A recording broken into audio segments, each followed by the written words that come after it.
Hello friends, आज मैं आपके साथ डिस्कस करूंगा एक टॉपिक जिसका नाम है redressal agencies under consumer protection act 1986।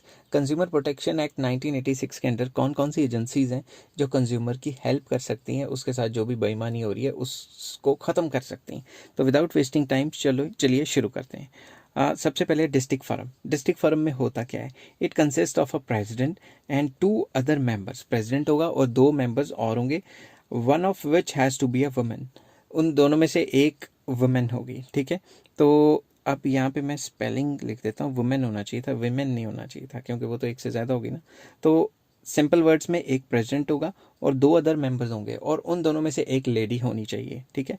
Next, a working और रिटायर्ड जज। ध्यान से सुनना, वर्किंग जज और रिटायर्ड जज of district court can be a president. President किसको बनाया जा सकता है? या कोई वर्किंग जज होगा डिस्ट्रिक्ट कोर्ट में या रिटायर्ड जज होगा, उसी को प्रेसिडेंट बनाया जाता है।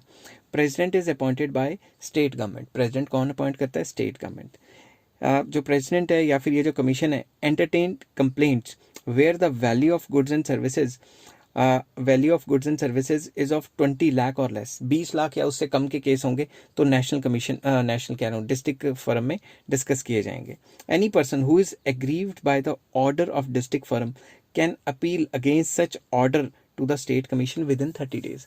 अगर आपको डिस्ट्रिक्ट फर्म का जो ऑर्डर है वो पसंद नहीं आया तो विद इन 30 डेज आप इससे ऊपर वाली, जिसको इससे जो हायर लेवल की जो कमीशन है, जिसको स्टेट कमीशन कहते हैं, वहाँ पे अपनी एप्लीकेशन दे सकते हैं। तो नेक्स्ट आ जाता है स्टेट कमीशन। इसमें क्या होता है? It consist of a president. इसमें भी एक प्रेसिडेंट होता है and not less than 2 members. कम से कम 2 मेंबर्स होंगे और उनमें में से एक वुमेन होगी, वही वाली बात। फिर वही वर्किंग या रिटायर्ड जज ऑफ हाई कोर्ट, वहाँ पे क्या था? डिस्ट्रिक्ट कोर्ट, उसी को प्रेसिडेंट चुना जाएगा, या जो वर्किंग जज है या फिर जो रिटायर्ड जज है, ठीक है। President can be appointed by state government. इसमें भी वही state government, but after consultation with the chief justice of high court. क्या करेंगे? Chief justice of high court है, उन्हीं के साथ कंसल्ट करके ही किसी बंदे को रखा जाएगा प्रेसिडेंट, ठीक है। किसी बंदे को नहीं, मतलब जो रिटायर्ड या एक्टिंग जज होगा या रिटायर्ड जज होगा। तो ये क्या करते हैं? Entertain complaints when the value of goods and services exceeds 20 lakh up to 1 crore. तो 20 लाख से लेकर 1 करोड़ के जो भी केस होंगे वो स्टेट कमीशन में डिस्कस किए जाएंगे। Any person who is aggrieved by the order of state commission. अगर किसी को स्टेट कमीशन का भी ऑर्डर पसंद नहीं आया तो वो अपील कर सकता है इसके खिलाफ नेशनल कमीशन में विद इन 30 डेज। फिर वही, तो आपको पता ही है इंडिया में तारीख पे तारीख चलती रहती है, ठीक है। Next, national commission. National commission में क्या होता है?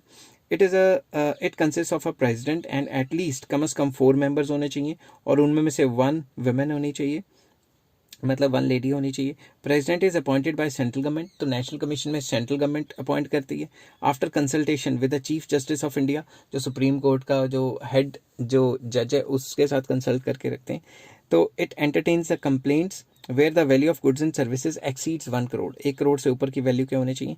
Any person who is aggrieved, अगर aggrieved of the national commission, अगर इसका भी डिसीजन पसंद नहीं आया तो वो अपील कर सकते हैं कहाँ? सुप्रीम कोर्ट में नेक्स्ट 30 डेज में। तो होता क्या है, ज़्यादा डिस्ट्रिक्ट फर्म में अगर कंज्यूमर जीत जाता है तो वो जो दूसरी पार्टी है प्रोड्यूसर वाली, वो स्टेट कमीशन पे मतलब वो कर देती है। ऐसे करते करते करते करते करते करते काफ़ी खींच देते हैं इसको। आई होप ये वीडियो आपको पसंद आई होगी। Please like, share and subscribe. Take care, have a nice day.